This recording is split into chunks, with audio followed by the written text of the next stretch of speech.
Hi, it's Martin for BlueMoonRisingTV. This is the preview to the Barcelona game. I'm here with Rob Pollard, freelance journalist for Manchester City, and Mike Burnett and Adam, both lifelong City fans. City coming in off the back of a 5-0 victory against Newcastle. Barcelona, having won 11 on the bounce, got beat at home to Malaga. The first question, guys, is it a good time to play Barcelona with that in mind? Yes and no. Yes, we've got 9-2. After quite a poor spell for our standards, well, by anyone's standards. 9 goals in 2 games, only conceded the 1. Barcelona getting beat 1-0 at home. It all looks like it's the first time that we've gone into a Champions League game on the back of quite an easy win with the other team losing. That all feels good, but then you've got to think, this is Barcelona. We're not playing Dagenham and Redbridge in the cup, are we? It's Barcelona at home, and they're going to want to be bang back at it. It's probably a good time to play them as well, because I think last time we played them, there was just no belief. Nobody in the stands thought we were going to beat them. The players didn't look like they had that belief. This time I think the players do have that belief, and I think they need to. I think last season we gave them too much respect. Yeah, far too And we much. allowed them to play. We allowed them to have the ball, and they enjoyed the ball for probably 20 minutes at the start of the game, and we couldn't get near them. And we've got to get rid of that mindset, which I think they probably have done now. I think the players know their abilities, they know their capabilities, and they know that they're as good as them. So I think it'll be a different City this season. I think it's interesting because, I mean, footballers get a bad press and what have you, but I think that there's a definite professional pride amongst football players, and I think the City players know that last season they didn't give a good account, or a good enough account of themselves over the 2 leg. I mean, it was fairly routine for Barcelona in the end. The first leg, obviously, City went down to 10 men, gave a penalty away, and then in the away leg, Sergio Aguero was not fit, so it was like playing with 10 men for the first half, wasn't it, really?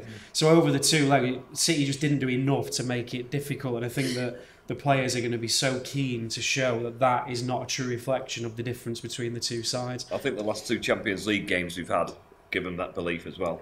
Going to Roma and the performance they put in at Roma, they now know that they can do it on the Champions League stage, I think.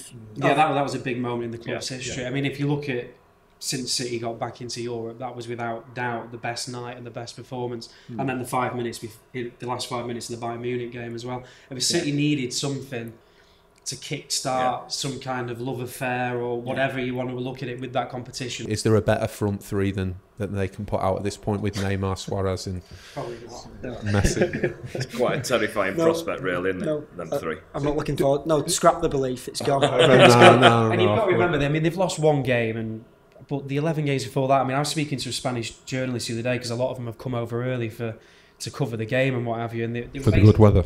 Good weather, yeah. And they were basically saying that the form Barcelona is in, they're actually producing football that was better than at any time under Pep Guardiola, which is generally considered to be the best club side in... Rob's now put us on a downer. In recent times. So, I mean, yeah, but obviously 1 bad result, I suppose, is a good thing going into the game, but I wouldn't read too much into it. I think City are going to have to be at their very best over 2 legs to beat this team, and that's just a fact. And just looking at our defence, I think, for me personally, I think it picks itself, but the one position, Mangala or Demichelis. Well, it'd be Demichelis for me, and I think that the fact that he wasn't named in the team yesterday is a big, it's a big indicator. I mean, Pellegrini was asked earlier in the week, would you pick a new team for Newcastle based on Barcelona, and he said no, but I think he did. Kolarov coming in, I think yesterday is because Clichy wanted to make sure he was fit, and the same with Demichelis. I think he'll be the one who plays. I think he's the best. He's been our best defender for a year now, so he's got to play for me. I think he trusts Demichelis. Same for you. He trusts Demichelis. He knows what... We all know what Demichelis can do, all right? When he first came to City, he struggled a little bit. But I think he's been an absolute rock at the back. I think it's almost poetic. He started off with that Barcelona game where he got sent off, and it was all a bit of a farce, and he got the blame, and it was all that horrible press. Then there was the Wigan game a few weeks later. Yeah, so he had a rocky start, but this is like, it's full circle for him. If he steps in on Tuesday night, puts in the performance of his life, keeps Messi in his pocket, it will be a lovely thing to see. But I think it has to be Demichelis and company. He's used to the Spanish kind of way of football as well. And he's organised. If you look at Demichelis since that game against Barcelona last time, he's won the League Cup, won the Premier League, been to a World Cup final. And for me, he's proved... Is that all? For me, he's proved himself as being the best or one of the best pound for pound signings in recent Premier League. The only history, thing that worries $3.5 million. the only worries me with Di Michele is if we get turned, because they've got ridiculous pace, haven't they? With pace in Neymar, behind it Suarez, is the and thing Messi. that. But that's company's job, surely. If Demichelis does get turned, that's where company's pace has to settle in. That's what went wrong last time. He reads the game better than anyone else. Oh, yeah. Absolutely. Okay.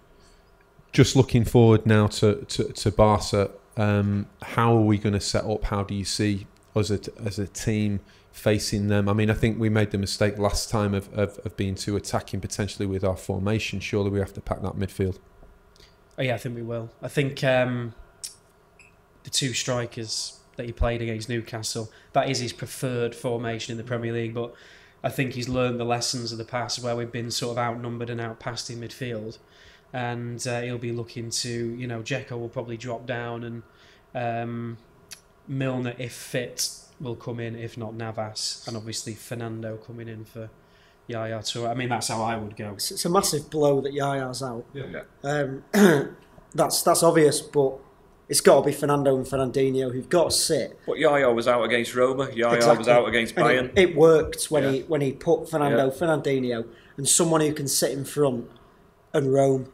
Those two holding will let whoever it is, whether it's Milner, whether he even put Silva in that hole.